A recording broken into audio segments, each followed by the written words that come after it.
আকাশবাণী কলকাতা। স্থানীয় সংবাদ পড়ছি প্রিয়া বিশ্বকর্মা। প্রথমে বিশেষ বিশেষ খবর। প্রধানমন্ত্রী নরেন্দ্র মোদী মালদা টাউন ও বেঙ্গালুরুর মধ্যে অমৃত ভারত এক্সপ্রেসের যাত্রার সূচনা করেছেন। রাজ্যে করোনা ভাইরাসে আক্রান্তের সংখ্যা বাড়ছে, একদিনে নতুন করে আক্রান্ত 4 জন। আসন্ন লোকসভা নির্বাচনে পশ্চিমবঙ্গের 42টি আসনে দলকে নেতৃত্ব দেবেন বিজেপির রাজ্য সভাপতি সুকান্ত মজুমদার। 2024-এর লোকসভা নির্বাচনে জাতীয় কংগ্রেস এ রাজ্যে নিজের ক্ষমতাতেই লড়তে পারে বলে মন্তব্য করেছেন প্রদেশ কংগ্রেস সভাপতি অধীর রঞ্জন চৌধুরী। আজ বছরের শেষ দিন, উৎসবের মেজাজে শহর কলকাতা। শহরের সর্বনিম্ন তাপমাত্রা যদিও স্বাভাবিকের থেকে 3 ডিগ্রি বেশি। প্রধানমন্ত্রী আজ আকাশবাণীতে মন কি বাত অনুষ্ঠানে দেশ বিদেশের মানুষের সঙ্গে তাঁর চিন্তাভাবনা ভাগ করে নেবেন। আসছে বিস্তারিত খবরে। প্রধানমন্ত্রী নরেন্দ্র মোদী গতকাল উত্তরপ্রদেশের অযোধ্যা ধাম স্টেশন থেকে মালদা টাউন এবং বেঙ্গালুরুর মধ্যে অমৃত ভারত এক্সপ্রেসের যাত্রার সূচনা করেছেন। এই উপলক্ষে মালদা উত্তরের সাংসদ খগেন মুর্মু, বিধায়ক শ্রীরূপা মিত্র চৌধুরী, দক্ষিণ মালদার সাংসদ আবু হাসেম খান চৌধুরী, মালদার ডিআরএম বিকাশ চৌবে উপস্থিত ছিলেন। সাপ্তাহিক এই ট্রেনটি প্রতি রবিবার সকাল 8:50 মালদা টাউন স্টেশন থেকে ছাড়বে।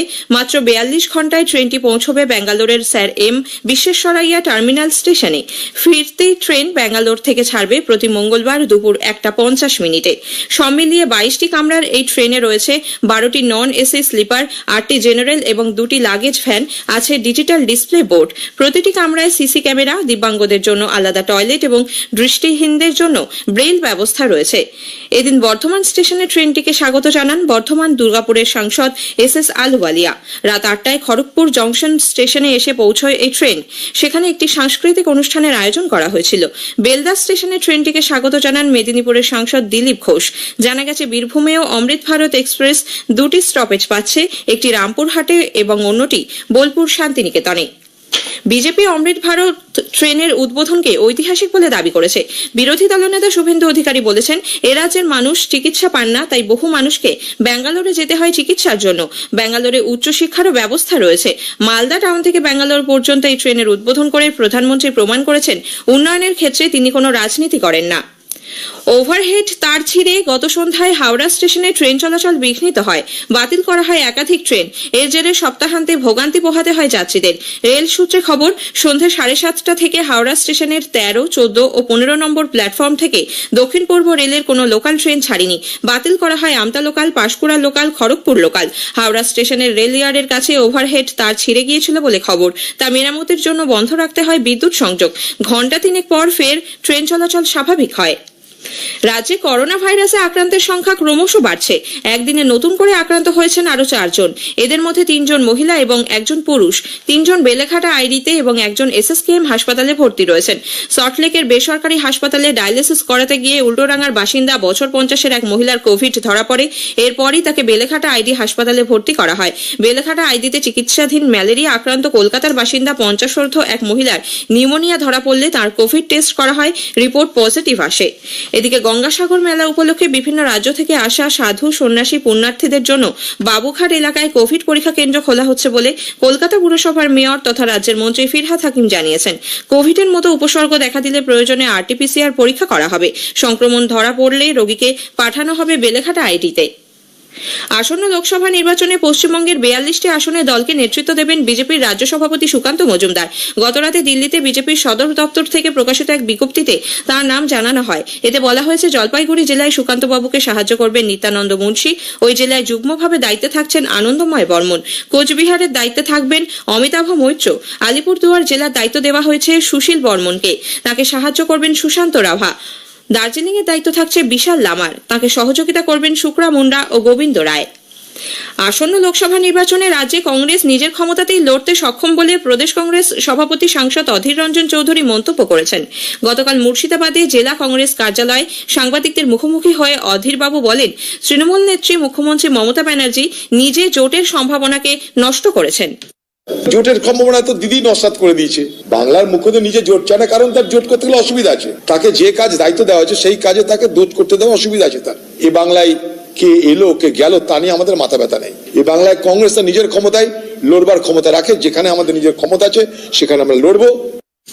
পুর ও নগর উন্নয়ন মন্ত্রী ফিরহাদ হাকিম কংগ্রেস সভাপতির জোট মন্তব্যকে কটাক্ষ করেছেন।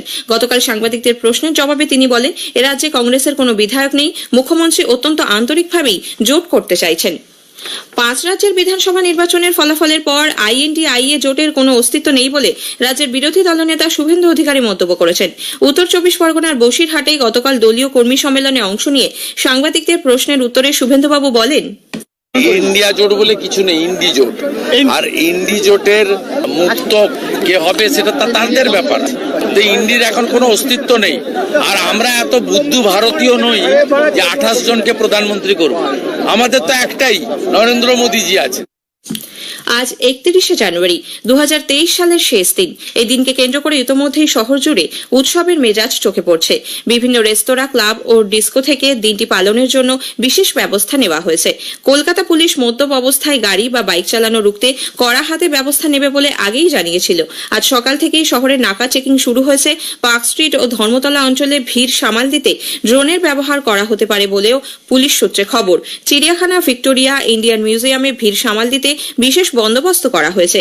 আলিপুর আবহাওয়া দপ্তর সূত্রে জানা গেছে, আজ ও আগামীকাল অর্থাৎ 2024 সালের প্রথম দিন সকালে কুয়াশা থাকবে, তবে সর্বনিম্ন তাপমাত্রা থাকবে স্বাভাবিকের থেকে বেশি। আজ সকালে কলকাতার সর্বনিম্ন তাপমাত্রা রেকর্ড করা হয়েছে 16.6 ডিগ্রি সেলসিয়াস, যা স্বাভাবিকের চেয়ে 3 ডিগ্রি বেশি। স্থানীয় সংবাদ শুনছেন আকাশবাণী কলকাতা কেন্দ্র থেকে। প্রধানমন্ত্রী নরেন্দ্র মোদী আজ আকাশবাণীতে মন কি বাত অনুষ্ঠানে তাঁর চিন্তাভাবনা দেশ বিদেশের মানুষের সঙ্গে ভাগ করে নেবেন। এটি হবে মাসিক এই বেতার অনুষ্ঠানের 108তম পর্ব। অনুষ্ঠানটি আকাশবাণী এবং দূরদর্শনের সবকটি চ্যানেল, AIR নিউজ ওয়েবসাইট এবং নিউজ অন AIR মোবাইল অ্যাপে সকাল 11টায় সম্প্রচারিত হবে।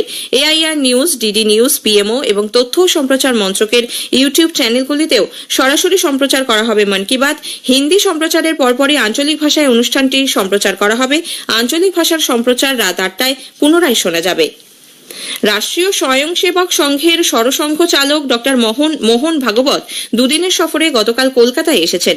রাজ্যের বিশিষ্ট ব্যক্তিদের সঙ্গে তাঁর সাক্ষাতের কর্মসূচি রয়েছে বলে খবর। সর্বভারতীয় ফুটবল ফেডারেশনের সভাপতি কল্যাণ চৌবে, অভিনেতা ভিক্টর ব্যানার্জির সঙ্গে তাঁর দেখা করার কথা। গতকাল তিনি CBI এর প্রাক্তন শীর্ষ আধিকারিক উপেন বিশ্বাসের সঙ্গেও সাক্ষাৎ করেন।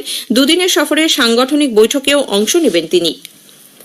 বর্ষবরণের রাতে আজ যাত্রীদের সুবিধায় মেট্রো রেল নর্থ সাউথ করিডোরে নিরাপত্তা ব্যবস্থা জোরদার করার সিদ্ধান্ত নিয়েছে। মেট্রোর তরফে এক বিজ্ঞপ্তিতে জানানো হয়েছে, এসপ্ল্যানেড, পার্ক স্ট্রিট, ময়দান, রবীন্দ্র সদন এবং দমদম স্টেশনে অতিরিক্ত নিরাপত্তা বাহিনী মোতায়েন করা হবে। নাশকতামূলক ঘটনা প্রতিরোধে প্রতিটি স্টেশনে থাকবে পৃথক নজরদারি ব্যবস্থা। যাত্রী ভিড় সামাল দিতে স্টেশনগুলিতে অতিরিক্ত টিকিট কাউন্টার খোলা হচ্ছে। জীবন যুদ্ধে কঠিন পরিস্থিতির সামনে পড়েও হার মানেননি অ্যাসিড আক্রান্ত মহিলারা। কারোর মুখ পুড়ে গেছে, আবার চিরদিনের জন্য কঠিন খাবার খাওয়া বন্ধ হয়ে গেছে অনেকের। এরই মধ্যে উঁকি দিচ্ছে নতুন জীবনের স্বপ্ন। একটি প্রতিবেদন। ব্যক্তিগত লালসা, হিংসা, আবার কোথাও সামাজিক নানা ব্যাধির শিকার হয়ে অ্যাসিড আক্রান্তরা জীবন সংগ্রামে থেমে থাকেননি। নিজেদের মানসিক জোর ও বিভিন্ন স্বেচ্ছাসেবী সংগঠনের সহযোগিতায় তারা কেউ ধূপ, মোমবাতি অথবা আচার তৈরি করে স্বনির্ভর হয়েছেন। সদ্য সমাপ্ত কলকাতা প্রেস ক্লাবের গ্রাম কৃষ্টি উৎসবের স্টলে এদেরই কয়েকজন জানালেন তাদের জীবন কথা। আমি সুনিতা দত্ত। 2010 সালে আমি প্রেমের প্রস্তাবে না করাতে আমার উপরে অ্যাসিড ছোড়া হয়। আমার এটাই বলার যে খোলা বাজারে যেভাবে অ্যাসিড বিক্রি হচ্ছে সেটা যেন বন্ধ হয়। আমার নাম কাকুলি দাস। একটা ছেলের একটা মেয়ে আছে, বিয়ের পরে আমাকে একজন ভালোবাসে বলে, তো আমি না বলার কারণে আমার বাচ্চাকে নিয়ে হসপিটালে যাচ্ছিলাম, তো আমাকে পেছন দিক দিয়ে অ্যাসিড মারে। আমি ওই ধূপকাঠি তৈরি করে এখন বিক্রি করছি। আমি ঝুমা সাঁতরা বলছি।